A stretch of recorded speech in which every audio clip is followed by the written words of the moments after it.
Welcome to Common Questions About Discipleship, a series by the Evangelical Alliance Mission. Today's question asks, after I become a follower of Christ, does discipleship just happen naturally? That's a very interesting question. In some logical way, I can see why some people believe that to be true. If I commit to being a follower of Christ and I go to church on Sundays, I read my Bible, and I say my prayers, then naturally I'll become a growing disciple of Christ, right? But is it really that simple? To answer that, let's take a deeper look at the definition of discipleship.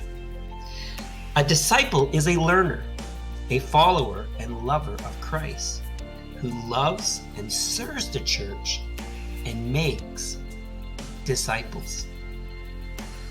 So the question is, do these things just automatically happen? The other day, my teenage son emerged from his room after spending the entire day playing video games. And he asked me, "Dad, where's dinner?" As you can imagine, I wasn't too pleased. I replied, "Do you think dinner just magically happens?" I went on to lecture him about how we had to drive out to buy those groceries, and then how those groceries had to be washed, cut, prepared, and then cooked before we could eat. The lesson was that work and effort are needed in order for us to have food on our table. In the same way, discipleship does not just magically happen.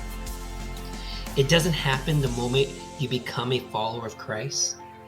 Being a disciple requires action, effort, and work on our part to grow to become more like Jesus.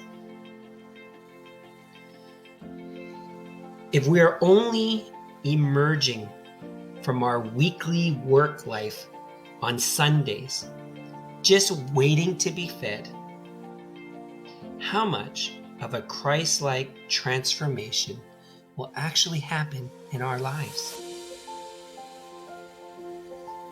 In short, becoming a follower of Christ is only the first step. But being a true disciple of Christ is something we need to continually work on becoming. And it's ultimately about one thing. It's about loving Christ with all of your heart. And then because of the love He showed us, sharing that same love with others.